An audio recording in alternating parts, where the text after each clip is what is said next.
What is up, everyone? Welcome back to the stream. It has been a while, so I've been away from for a week, and I've not been able to stream or play Gigantic at all. So we're completely off schedule. That's the thing. So we're gonna do some game analysis for about an hour or so. We're gonna look at this Sanctum Falls game from yesterday's captain's matches, and we can do this two ways. We can do this with my face or without my face. That's like, it's up to you guys. I really don't care.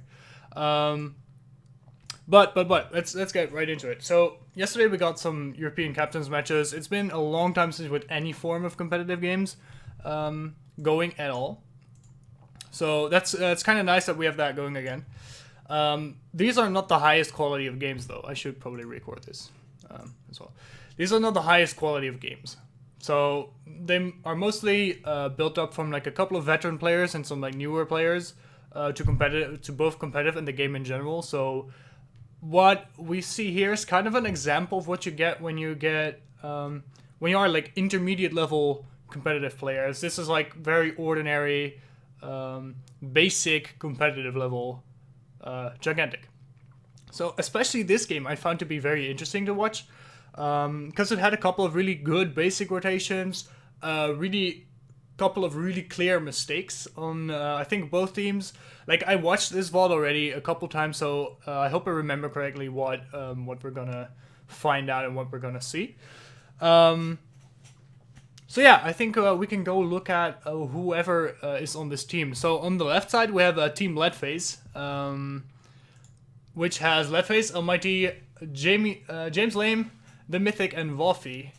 Of course, Leadface, Mythic, and Mighty are some elite level players in EU. This VoD is courtesy of Almighty, so which is the one we're watching. I'll turn my face on for you, Almighty. I'll turn my face on. So, we're gonna be watching Almighty's Sven here. So they have Beckett, Sven, HK, Ashling, and Margrave. On the other hand, we have Team Feculator, just because he's the one that got the thing together. So you can see like I put like things over here and over here, so you can see which team is which. And they have a Zenobia, Trip, HK, Vodasi, and Margrave. So during this analysis, let's explain how I go about this usually. So we're gonna start off by talking about the team compositions, win conditions, etc. After that, we'll get into the game. I'll pause sometimes, I'll rewind a lot. So this game takes like 25 minutes straight. We'll probably go over an hour in the stream, just talking about things and just trying to highlight things. I hope I don't miss anything. I probably will miss something, but I hope I catch most of the things I wanted to catch.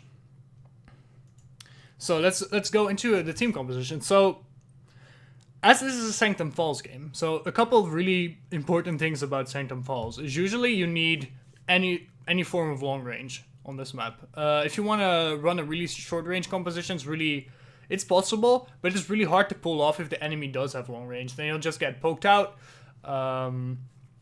and you will get picked off from range. So we see that both teams have an HK. Both teams have an HK, so that's kind of equal. So that's good. That's like they at least have something of long range to shoot over the river and like catch people off and keep people low. In terms of supports, Team Feculator is actually running double support in Vodasi and Zenobia, which is something that I wouldn't really do, because especially on Sanctum Falls, you give up a lot of that range when you run both Zenobia and Vodasi. If you want to run a double support line, Sven Vodasi is usually more common, because Sven just makes Vodasi pretty much immortal, as Vodasi will get mobility from the jump pads and shit. Which she normally doesn't have. Like, Vodasi normally has no mobility. If you give her a jump pad to get away and run away and like heal more, then you have a lot of going for you, and that makes Vodasi like that much more safe. The Zenobia pick is extra nasty in this case, because the enemy team has a Sven. So Sven is very good support. Probably the best in the game. He's very versatile. He offers a jump pad, like consistent armor breaks. It's very good.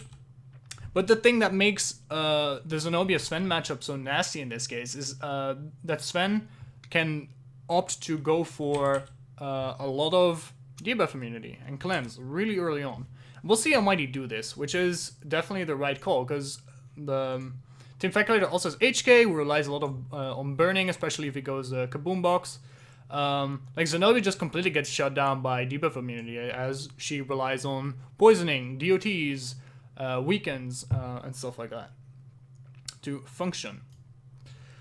So that's why I give the advantage to Team Lead for now. When we look at the different range, we see that Team Calculator has no other ranged outside of the HK.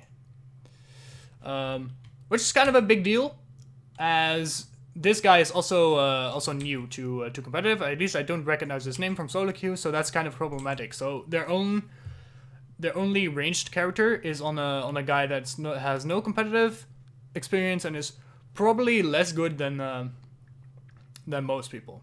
I really don't know this guy, how good he is, but that's kind of risky. Like, you put probably one of your least skilled players on the only range, which is like a big responsibility. And they also have Matizord on the Margrave, which is probably also a new player. I also don't recognize his name that much. So yeah, so that's kind of a problem if you have your new player on the only range character. So that's kind of, you really rely on how good this player can oversee the battlefield and how good he can pay attention to whatever's going on, which is usually not that much. So we got the HK going. We have like the Sven Zenobia matchup that's really good for Sven. So Team Lead also has the range advantage because they have Light Phase on Beckett, and they have the Margrave as well for initiation, as well as Team Calculator. Both sides kind of two people. Yeah, both sides are two people who were new to the scene. On Light Phase it's James Lame and Voffy. So these people are new to competitive as well. So that's kind of fair in most cases. So I think this matchup on paper is pretty fair. I would kind of, in terms of like individual skill, I would skew it towards Team Leadface here. But the enemy team has a Rodray, which is a really good player as well. So it depends on this side. It really depends on the impact Rodray is having and how good he can shot call. So Team Leadface is a really standard, just overall team composition wise. Team Leadface is a really standard composition, except for the Ashling. I really do not like the Ashling pick. I believe it was an accident, like Mythic accidentally locked in Ashling. Maybe Voffy would have played Ashling if Mythic didn't lock it in. But I just really dislike the Ashling pick here. So the only thing Ashling does on Sanctum Falls is it makes it easier for you to open up creatures to shoot them from long range. But so for example, you can I believe that's the D point. When you come down from the stairs, you can send Kator into to B to open up the creature so you can rail it with HK. But that's not too good of a strategy with Beckett, because Beckett has not a really long range, so you can't sit on the stairs and hit the creature and take it out at the same time. A double debuff immunity with Ashling Sven versus HK. Yeah, that's super good. That's really nice. But what I would like to see, it was probably decent, but what I would like to see is, depending on what you want to do, is either get, instead of this Ashling, get like a Wu, Trip, or Imani. I think those are all good alternatives, because I think, especially against this team composition from Team Calculator, you have a lot of people that are not really mobile and very vulnerable to Wu pools. Zenobia, Vadasi, Trip, even if she get pulled, in HK as well, like, are all very vulnerable to pools. HK has to rush like the anti-pool upgrades for him to be safe. But like, these 4 people are really vulnerable to like a Wu pool. So you can pull someone in, follow up with Margrave, and just blow them up really easily. Trip is kind of the same deal, but with Trip you have a little bit more pick potential. So Margrave can jump on people, or Trip can kick one guy and then follow up on that. person. If you pick Trip in this case, you kind of want to stay in the river area, and just roam around looking for picks, like trying to put pressure on the enemy creatures as well. The last alternative was Amani. When you go for a really long range, and then you can really control river really well and look for picks inside the river and like fight over there. So yeah, I think those are the alternatives. From Team Feculator's side, like overall team composition, I just think I really dislike this lineup, just in general. So we talked about the double, the Zenobia Vadasi. I think we talked about putting your new guy on the only ranged, especially on Sanctum Falls, as well as having some heroes that need quite a bit of levels to actually get online. Like Vadasi needs quite a bit of levels. Margrave kind of needs some upgrades as well. Like Zenobia needs a couple of levels too before she can really start going. While Sven basically is useful starting level 2. Aisling, like Beckett, is really useful early on just because of her high damage. So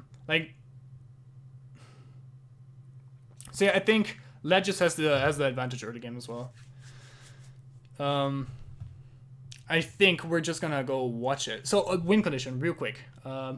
Final. So what I believe things should do. The big advantage also comes from the super jump in Sven, which is really nice, especially for Sanctum Falls Clash, because you can rotate fast over the sea. I believe they do this really well, and we'll highlight something about that later on. So let's get playing.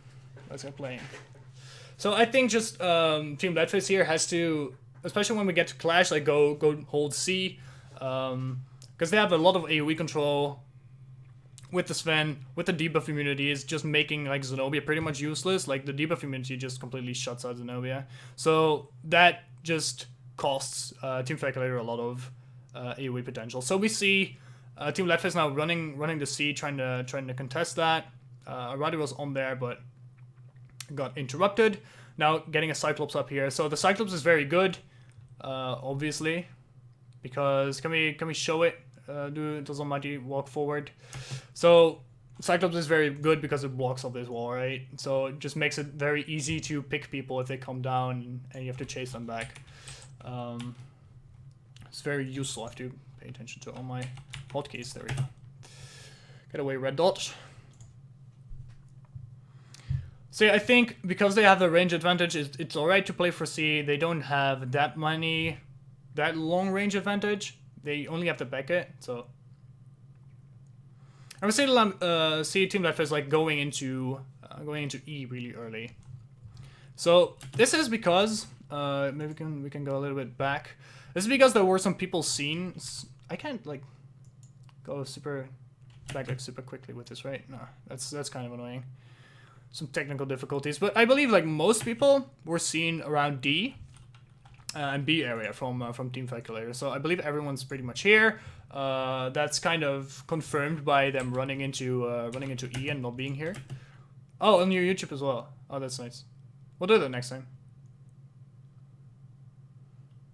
Yeah, so we only have Zenobia here. We'll do that next time, Mighty. Thanks though. So yeah, HK fortifying there as soon as we get some people like rotate in. Like the entire team, Team Feculator collapsed and HK is just caught in a bad position. I believe that fortify was also a mistake. I heard him call something like, yeah, wrong button or something. So that fortify was very unfortunate. Just get collapsed on by 5 people, giving a 10 power advantage to Team Feculator here. Now they're trying to pick a fight on the bridge, but the debuff immunity keeps just makes escaping very easy. So yeah, Mighty rushed debuff immunity. Like I'm not sure how much that was necessary, but it just makes him really strong really early and really effective really early. Because normally you go like absorption matrix on Sven like pretty early as well. So now trying again. Like Team Feculator has all rotated over. Voffy dropped in. So we see HK like rotate over here. And we see that the rest of Team Leadface is pushing into D. So we have believe that's Beckett, Ashling, and HK is just sitting over here alone, which is not really a good position for HK to be in right now. He should be either on this side of the map or here. Of course, so he's a little bit slow on this. But we see HK rotating over. And I believe the Beckett and Ashling are kind of just calling, watching the rotation. They should be watching. So we see more people coming over now. They should be watching like this stairs area to see the rotation from Team Feculator, and so they can warn people when it leaves. That's really important communication wise, but because when they see them rotate over, they should pull out immediately. Because if you spot people like right here at the bottom of the stairs when you're standing on the other side of the map, your team should have just enough time to get away with like a jump pad.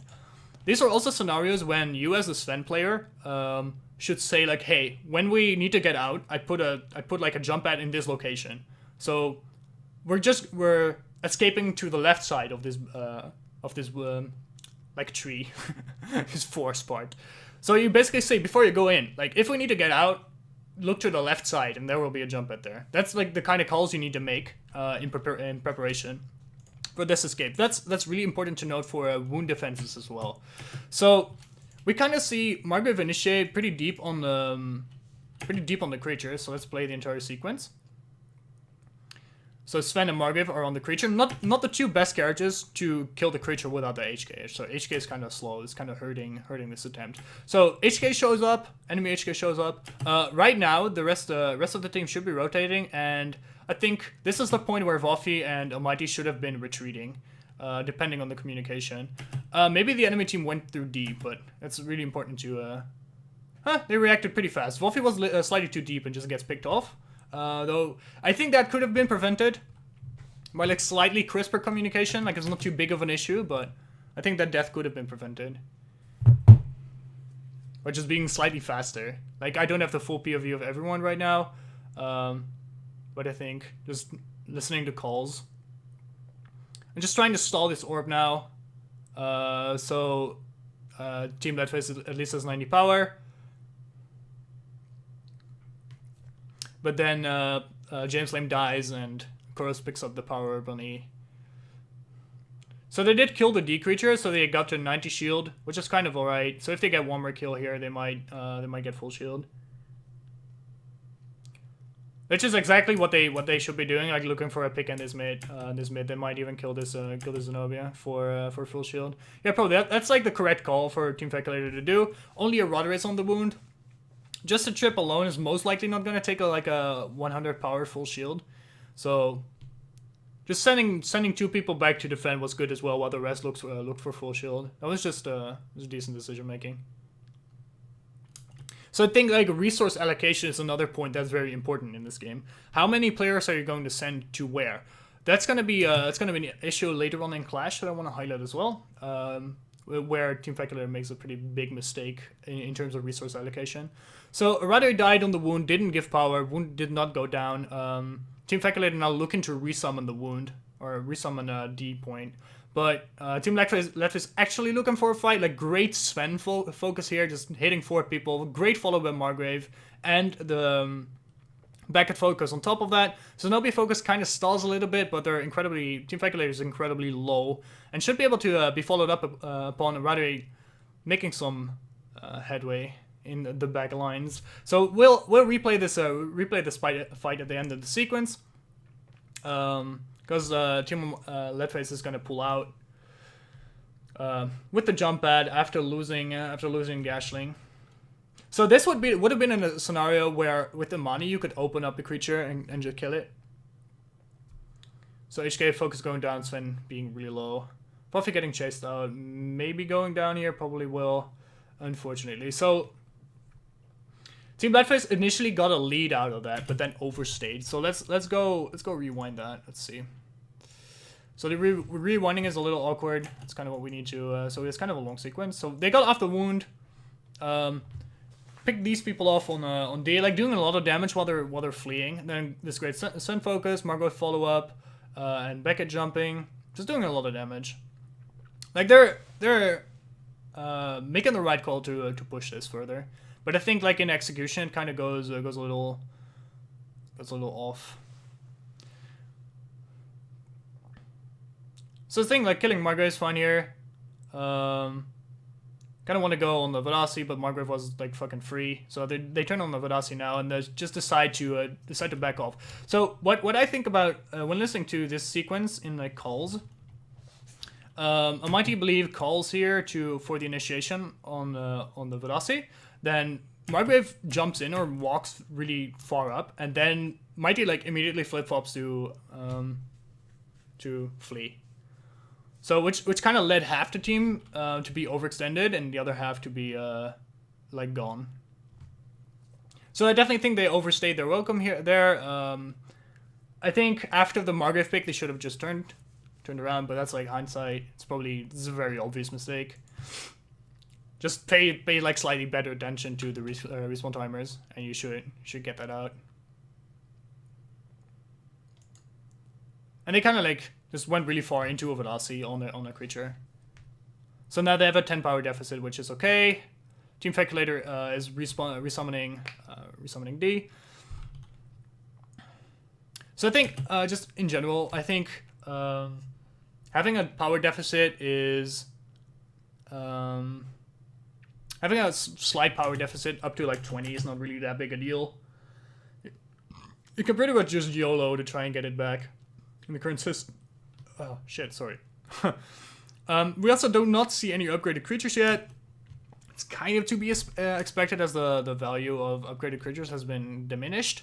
You will most likely see just tactical upgrades to heal a creature or to like make sure you secure an orb before the enemy team on like midpoints and shit. So it's not 80 to 90. So this situation, Team Bladfist has to pull the trigger because Team Speculator will get the push of this orb. So this is just a really standard moment of, hey, we have to go fucking do something. This is like a really obvious play to make, but it's the one you have to. Like, you have to go look for something. Because otherwise you're gonna lose anyways. So if you don't wipe for this play, you'll probably defend your wound. You'll probably be back. If you die, you'll probably be back before the wound. Because you have literally nothing to lose here. If you're somewhat careful. So Margrave jumping in together with Aisling and Sven. Sven kind of turning to defend the HK. Like, Margrave is getting real, but like for people, they decide to focus on the creature, which maybe is not the smartest thing. This creature dies like slightly faster than slightly slower than players. So maybe they could have killed someone before, because Margrave was kind of overextended. We'll look at it again. Maybe they could have just melted like Margrave with 5 people and then turned to interrupt. Like, I mean, they had a... Let's look at that interrupt timing. Because I believe Wolfie jumped in before the orb spawned even.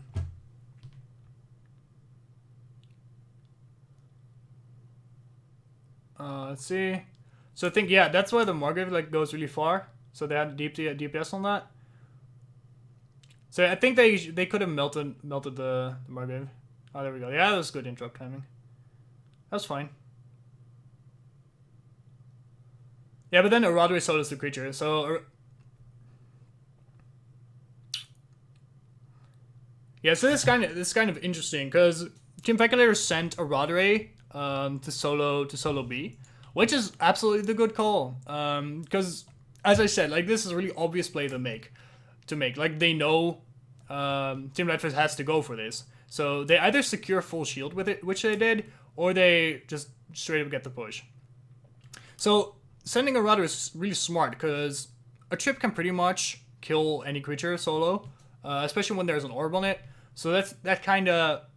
This secures, like, if a Rudder kills this secures the push for Team Speculator. So they just have to stall. They just have to hold out. They don't really have to do anything. They're just sitting on the creature. They like playing this well. They're just sitting on the creature, like, not overextending. Like, Margrave went a little far, which I think could have been punished. Yeah, but then they just get routed. Like, as soon as the creature goes down, as soon as Margrave goes down, they just get routed and wiped, which gives like 100 shield to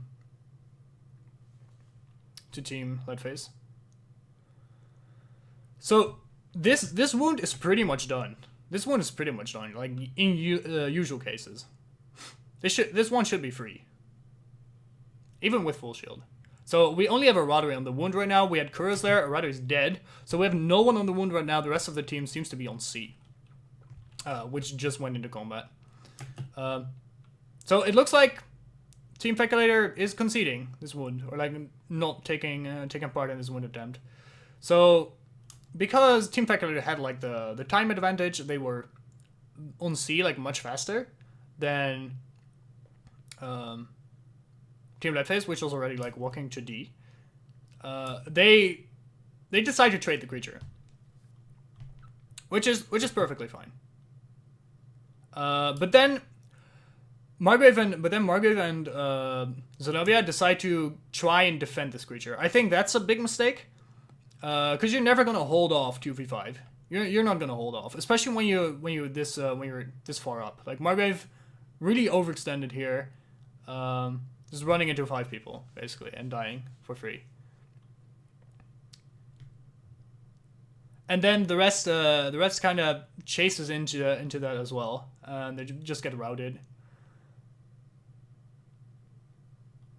Yeah, I think that's a really big mistake on Team Peculator's side, of course, which will give Team Leadface like a straight like 50, 60 power gold lead, or 60 power lead. So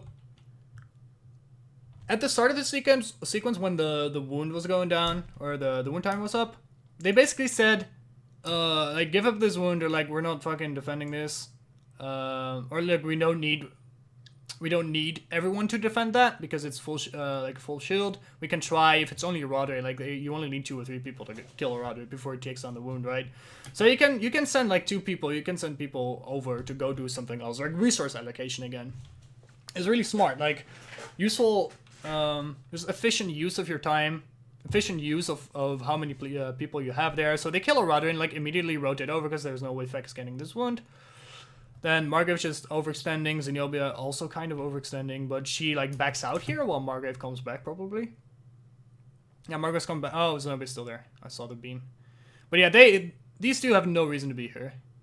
They should have just taken the creature. I'm not sure why they didn't take C. I didn't even notice this. I watched this game like 5 times already, and I didn't even notice them like not taking C. They decided to just run in with like half HP and die. So that's a really weird call. Very obviously. It's weird to make. Like, they didn't even get anything in return. So the whole situation from Team Leadface is definitely in their favor, because let me show you. Where is this fucking thing? So Team Leadface did not summon B, which is also a great decision. Which means that if they trade middle points, Team Peculator can't push onto B to go aggressive, like trade that as well. But they can go get E. So this means that Team Peculator has to rotate back over after they take C. Otherwise their E gets taken out for free. But they can't retaliate otherwise. So the fact that they rotated over to E is fine, but they should have taken out this they should have taken out the creature. They can easily do that with their composition with like HK Trip. There's like no problem. They melt baby creatures. Especially when Margrave and Zenobia are away, so we know that HK Trip Vadasi were like on C air somewhere. That's like process of elimination. So the thing is, they decided to rotate back over to C, not take out the creature, and just run into D.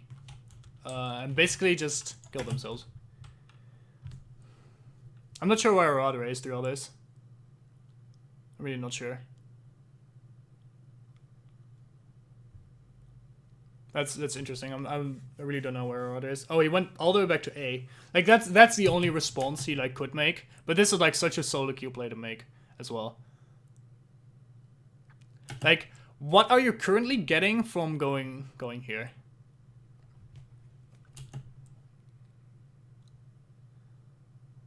Like, it's I guess it's just relieving pressure. I think that's the only objective you can have by going that far back. But there was no pressure. Like, Team Leadface was just getting a reset. They were just resetting themselves. They were like healing up after a play. They were resetting. This timing was incredibly weird.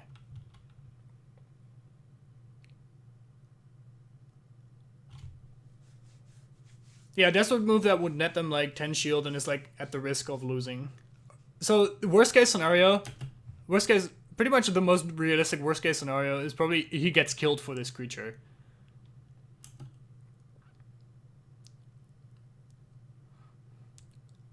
So yeah, I'm kind of talking about other stuff while the game's playing, so I'm rewinding a little bit. So Team Leadface get the push 100 to 40, so first push should be like fucking free, right? This should be like incredibly free. Especially with like, because you have Beckett and Sven, and HK, like, you have Beckett and Sven. That's pretty much all you need for the win. So let's see, how are they defending this? Whew. Yeah, this is like super clean win. I remember.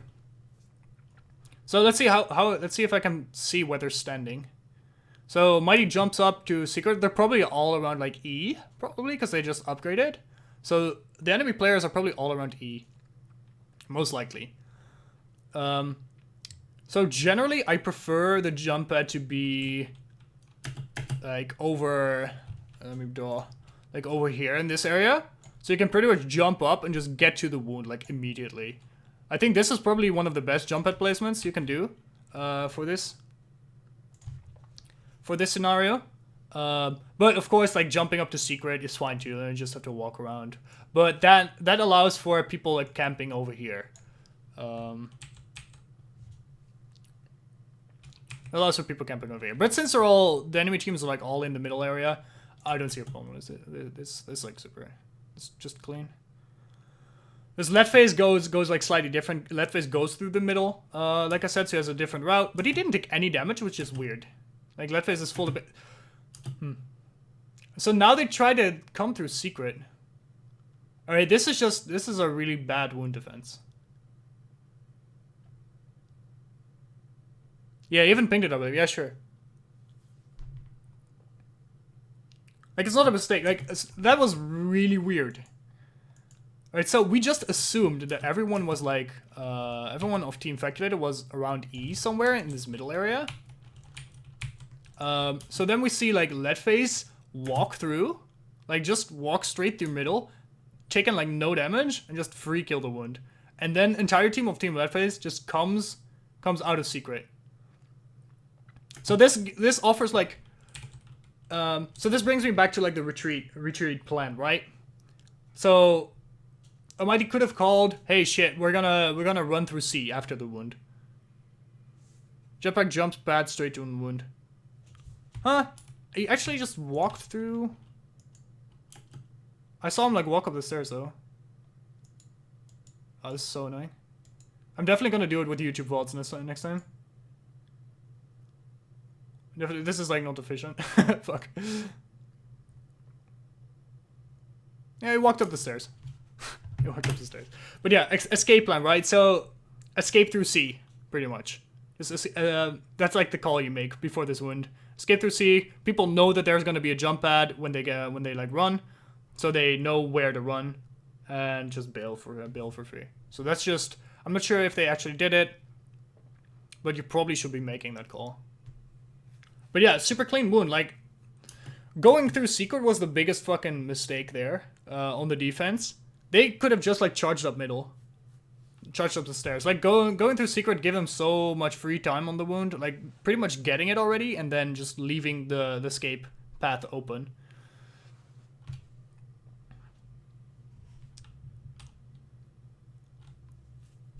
So now just people getting kind of caught in middle. Not really though. So that's kind of the thing. If Team Leadface doesn't have Margrave close to it, VoD was kind of lagging behind. They don't really have any CC to lock people up. Because of the ashling. Like, had they had a trip or a woo there, that would probably be better. Because they can kick people. Now, Team Leadface opting to go Siege D again. Getting kind of engaged on. Great bubble, like pushing people away. No big deal. Rudder's on Mythic. Alright, so both teams just kind of looking for an opportunity to fight. And both teams kind of, because both teams have the Margrave and like pretty much all of AoE. So in the Zenobia, Margrave is really AoE based. Beckett is kind of AoE based, and Sven. And HK as well, like both teams are pretty good at fighting in like close quarters. So, like Margrave using his deflect is kind of a big deal here, for no real reason. So Team Leadface decides to engage. Ryder was pretty deep, like kind of getting caught out a little bit. Chunk has to run away, probably burn a lot of stam for that. But now, alright. That HK focus was iffy. So I believe a thing I noticed when like watching this VoD yesterday was there's some pretty poor focus communication from Team Leadface. So let's rewind a bit. So of course I probably can't really expect this from the new HK, but the thing you should do.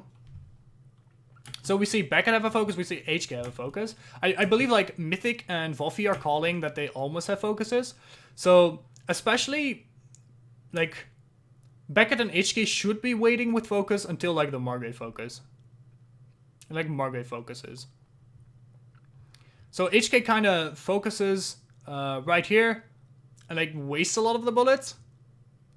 Like, especially in that corner, you should be, like, coordinating focuses better. But then, I believe Wolfie just decides to ult here. In this area. When he's just outside of the... when he's, like, outside of the line of sight from both the range players. Oh, whoops.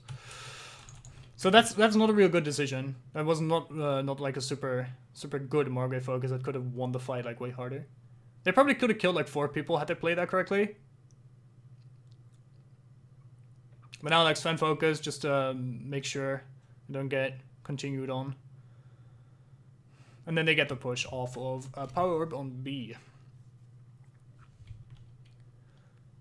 So yeah, that was generally pretty well played from Team Leadface, but just needs slightly better focus coordination.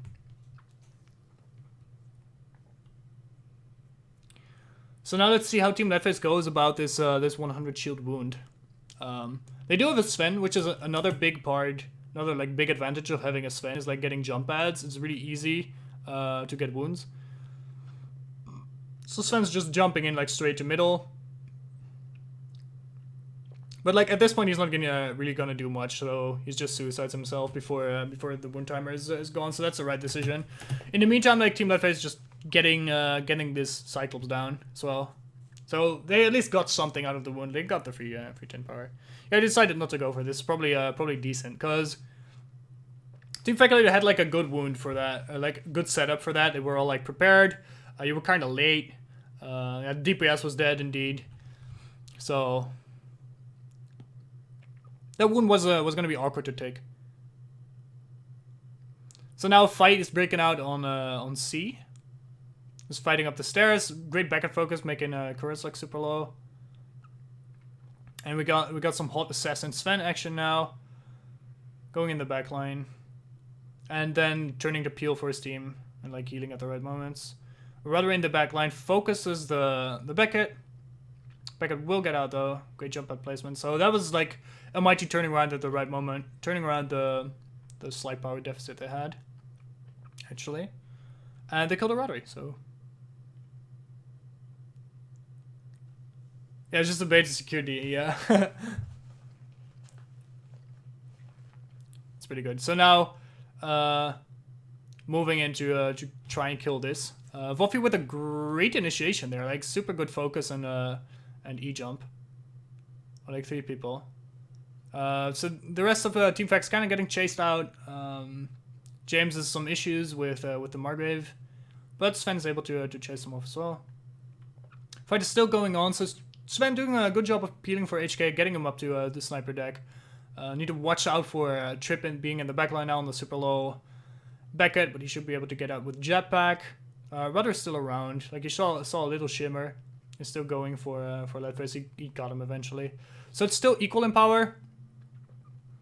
Nothing really happening much because... Oh, they actually killed the... Did they kill the creature in the meantime? Oh, I missed that. Oh, when did they kill the creature? Oh, that was so long ago. Whew. That's so long ago. So yeah, 70 to 90. They really need to go pick up that orb on D right now. Probably go summon there something there as well. Maybe they can get a pick. If they get a pick on an orb, it's a push for them. But Ashling was already taken super low. It's probably gone down there.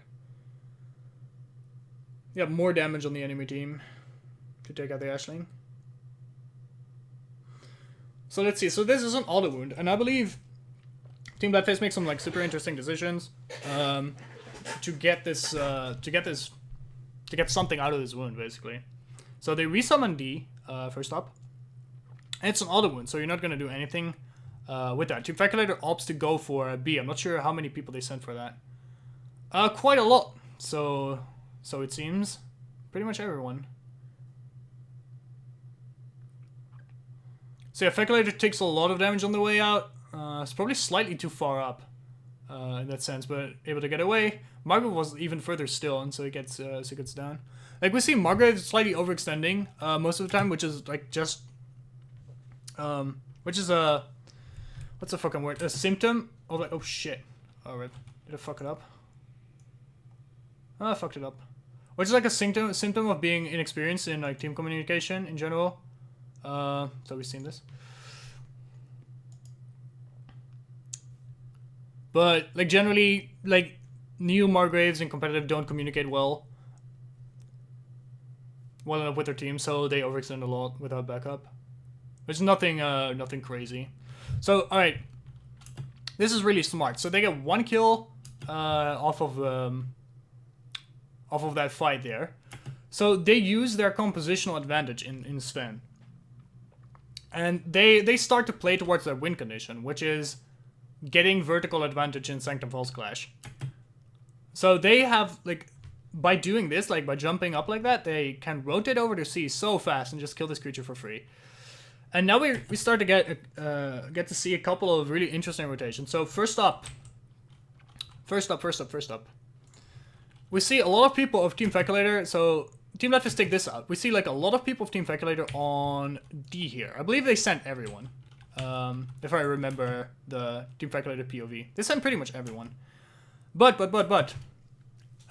Team Let's is super smart here. They rotate over to the E point, which has an upgraded creature and an orb spawning. So that means pretty much a 40 power hole for Team Faculator should they take this out. So they trade creatures, which is fine. And then they start going for A. I think that is where the mistake is made. I think the mistake is made at the very start of that, actually. So let's go watch this entire sequence. So they take out the adult creature. They're 20 power up. They traded another creature. 40 power for 20. Indeed, that's trade, pretty much. And now, Team Leftface can just sit and hold this C forever, pretty much. They can just do whatever the fuck they want to prevent Team Faculator from picking this up. So Team Faculator kind of has to work for this to get control back over C, which is like the most important part for them right now. But like seeing their compositions, like Team Faculator or Team Letface has so much more like consistent damage through the HK and the Beckett instead of HK and Trip in this sense, which are the primary damage dealers. Trip is not that good in fighting in like these really tight spaces where she can get AoE down, basically. This is not a good position for Trip to fight in. Like Trip wants to look for people like in middle, like to this, like in the middle area. Trip wants to look for people like around this, like that triangle. That's where Trip like is really good at picking off people, but not in this area, not at all. Especially when we get like 4v4s and 5v5s here. So Team Leftface gets this adult creature. They're 40 power up now because they're preventing this. If they get the orb, they're like 60 power up, which is quite insane. So let me rewind to the point where I think the mistake was made. So I think This Sven rotation should have been spotted. Should have been like called out. Like in an actual competitive game, people would have probably noticed that. Because this is the thing you do with Sven, you know, like you boost yourself up to higher places. So as soon as they spot the rotation, they should notice like, hey shit, we can't get up there because they have to walk. Sorry, not work. They have to work all the way around here, like from there. They have to walk all this before they can contest that. So they should like immediately recognize, hey shit, there's no way we defend this, like at all. Whoops. Like there's no way they defend this creature. So instead, they turn D, which is good, which is like the good call.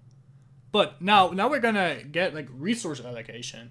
So do you just send everyone to D, or do you like send Trip and maybe like Zenobia or something to kill this? Because this is only a baby creature. This is only a young creature. So you don't need much damage. Like even Trip alone can probably do this while they, while Team Leadface is taking out this creature. Probably Trip can do this alone, and you can send 4 people to E because this is like very obvious rotation after C, right? It's very logical. Maybe not. It's not obvious. It's very logical because you have an orb spawning here, so this point is has a lot of value. So if you just go C, E. Which is what happens eventually. You get like a lot of stuff. You get a lot of stuff as a team.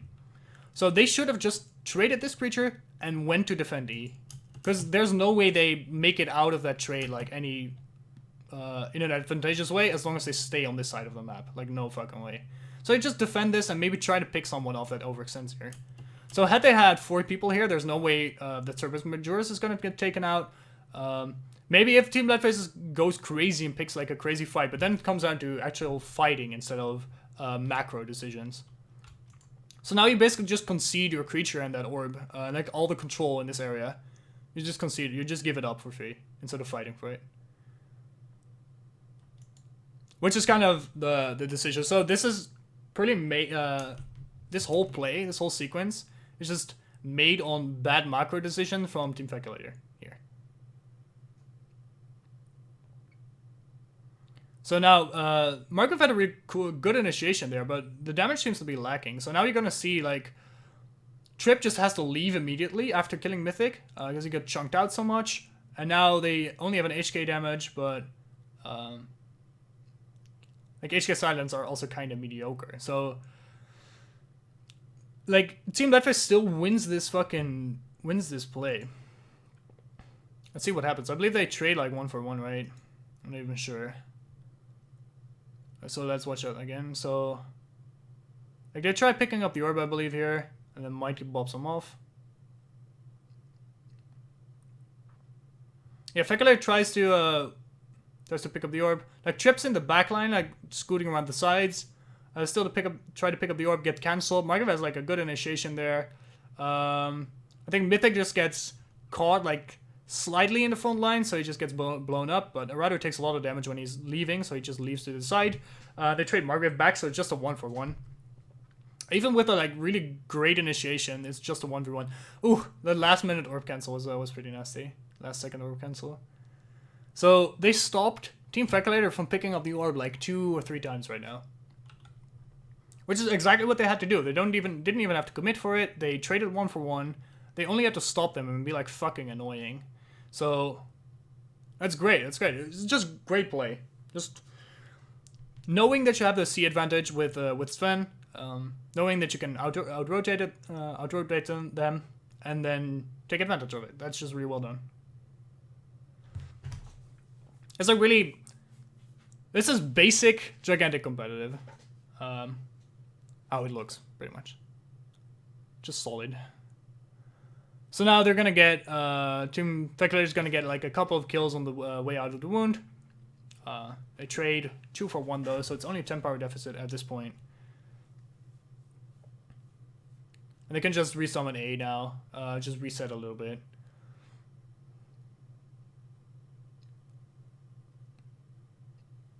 Just take it easy for a while. So all right, guys? What's the most obvious thing that's the team calculator is gonna go do now? What's the most like straightforward thing?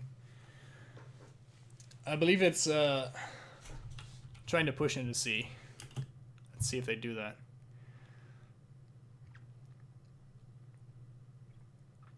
Yeah, there we go. So I was right. I also have seen this game for like 7 times, but I was right. Like, it is the most obvious thing to just go for C right now. But what did we learn from the last rampage is that this team has a really, because of Sven, can go really fast to C. They can just jump up, like boost everyone up here. So we have Vadasi, I believe Vadasi and HK. Vadasi and HK below here. It's Vadasi, HK. Vadasi, HK, and Margrave, and even Zenobia here. So it's just Trip at the moment. It's just Trip here. So this entire team just boosts in and defend this creature. Yeah, everyone was there. Everyone was below there. And they didn't even get the chance to resummon E yet. They should have done that by now.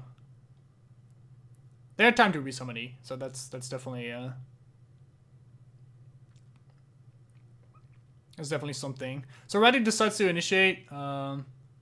Like everyone here, like great Margaret focus. That was actually like 4-man focus there.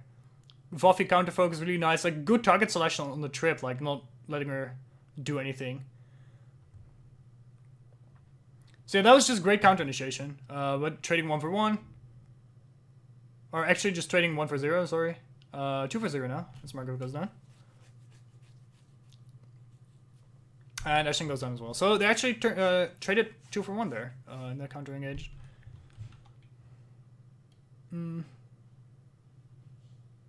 Yeah, so HK focus kind of misused.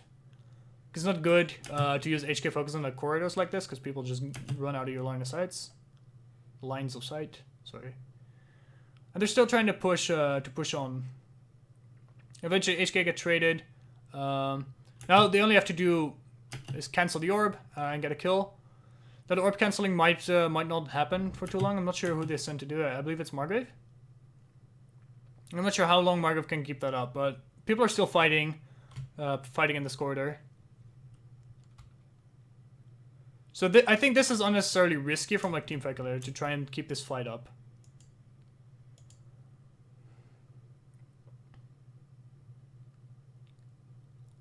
Like I don't think they should be pushing into C and trying to fight when they're down like 90. So at this point, 70-70, the fight is like kind of disengaged. Wolfie's still caught, but all right, now the fight's over for now. So it's 70-70. You know people are gonna get to 90 after these rounds of orbs. So that means both teams need 1 kill. So at this point, it's still fine. It's still fine to look for a kill, but it's risky. Like both teams have to take risk right now.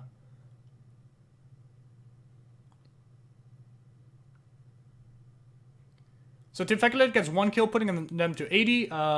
And Team Leadface picks up the orb while Wolfie is still canceling D, so which puts them to 90. So this is where the risky part is. So as soon as they get to like 90 power, as soon as they pick up the orb, I think the call should be to pull out and try to defend D. Because Team Leadface has no power income outside of kills right now.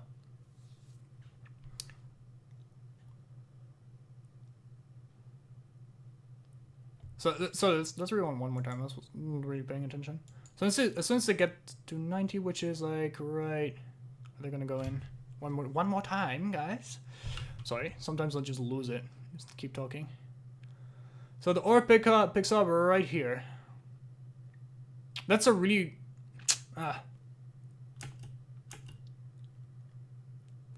yeah, I think it's a weird moment to pull out.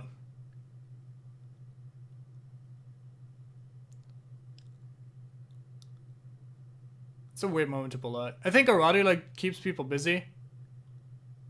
Or secure orb capture on D. Yeah, that's the thing. But generally, like the way this works, is when you push a fight when you have 2 people They needed to kill 2 people to get the push or get the orb. So pushing for the fight is like the higher risk play, right? Because you have to trade 2 for 1, basically. But it depends. And I believe it was like 3v3 or like 4v3. That's pretty crazy. It's kind of a clusterfuck. But yeah, it turned out alright for them.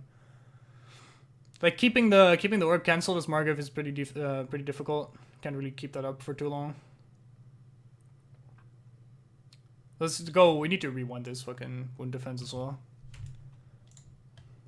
Alright, we're getting close to the end here. Alright, so they go for the wound. Set up pretty nicely. So HK is getting zoned out already. Kind of getting late. He just decides to go in. So yeah, this team is awful at taking wounds, right? Absolutely disgustingly awful. Like, as soon as they, like, poke HK and, like, kill Trip, it's kind of over. So I think it would have been worth it to just commit harder for the HK, like, earlier. But they defend the wound. Anyways. So now, really good Sven jump pull for the fast rotation over to D. Great use of that ability. Taking the free power before Team Faculator respawns.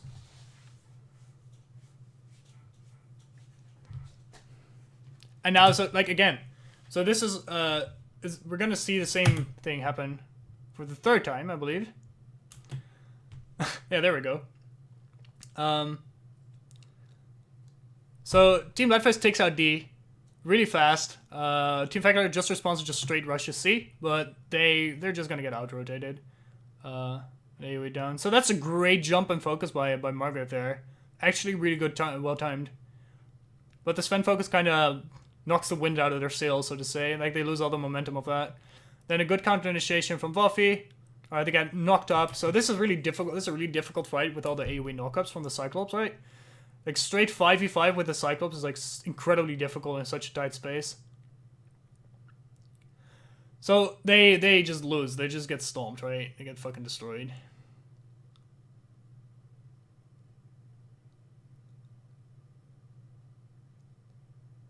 Let's get trade like 3 for 1. Don't get the creature. Probably their stuff is like fucking low. Maybe still get lead face off of this. Probably not though. Maybe. He's probably gone down. Yeah, already. Picks him off. Alright. And then Sven goes down as well. So that actually turned out okay for Team Faculator. Still 20 power deficit, so pretty much nothing happened. Like the position of the teams didn't change. That was kind of well done. Kind of well done from them to bring it back. I think. So let's watch this one more time. So they killed E. It was fine. It's a good decision. This was free, so they killed that one. Then they rotate over to C to defend that. Also, like, great. Like, I'm not sure what Team Faculator could have done otherwise. What the alternative is? I'd say the alternative is like spotting this. Yeah, probably. Actually, you're right about that, Mythic. F has the orb spawn. F has the orb spawn. So that would have been the better call. You're absolutely right about that. I didn't notice.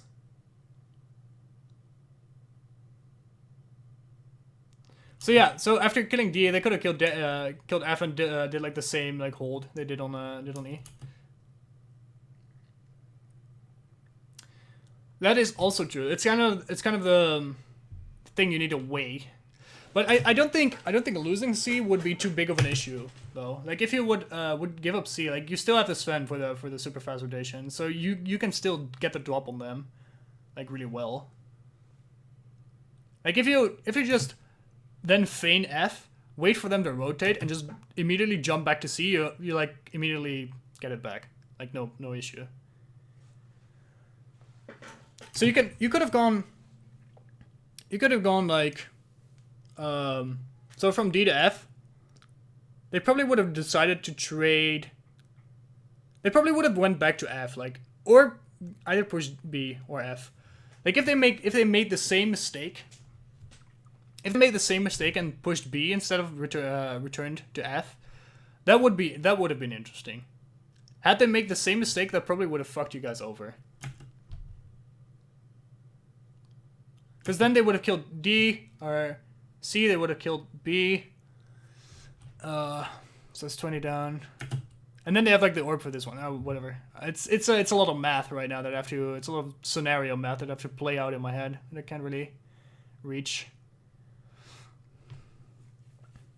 Yeah, I think that was the real thing. So you go to D, after the wound, you push F, you just take this down, wait for the rotation to bait them into F, and just go straight C, and then just kill C again.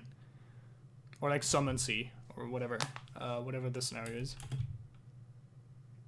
This is your rotation on like 10 times as fast. So now the only option Team Factor has is just keep continuous siege C and maybe pick up D. Fast decisions were made. Like, of course, like you cannot make the perfect decision. This is all hindsight, of course, but so it was a safe option. Yep, it was a safe option, and it definitely works for your composition.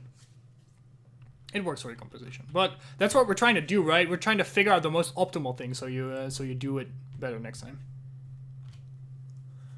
But yeah, so now they got the push because of the really big lead. They got losing a couple people. Like, Team Factor should not be fighting on C right now. They should absolutely not be fighting on C right now. No one should be. They should have been hard defending this. So it's only Zenobia. Look how much damage they're getting on the wound, like for free. Beckon and HK's on it. Like they're not really defending it. Like now they're starting to get in. And they conceded that as well. So the final like push happens. So basically they have one guy on D to pick up that orb maybe. It's a good try. Like you can try that for definitely sure. It's unfortunate that he stood in Cerberus vision. Had he like stood slightly more up, it wouldn't have been spotted. But like Faculty should not have been walking into C there. And he's not with all of them and continuing the fight. They should be like focusing on this wound defense because it was pretty unlikely that they were gonna get this with 70 power, so they had to pick up one orb and get a kill. So it's good that Mighty like spotted that Zenobia. That was super unfortunate. Had they picked up that orb, that might have been interesting. But yeah, so because they took a fight on C, they lost a lot of health, and they like lost a lot of time, so they can't really defend this. Oh, and they just lose. That is unfortunate. So as like an overarching thing, like what's my uptime? Yeah, it's like over an hour. Shit. That's an overarching theme. Like a little disclaimer before that. These are not like high level teams. These are mostly, there's a couple of randoms, couple of veteran players, and it's like some randoms. I'm not trying to like flame people or call people out. I'm just trying to look what the most optimal scenarios would have been. I probably missed like a ton of stuff, but I'm just getting back into it. So I'm gonna upload this to my YouTube very soon after. What's outdated? Don't know legendary granny card anymore. Completed it, sure. But what did we learn? So resource allocation, super important. Like how much people are you gonna send to somewhere, so you don't get exploited.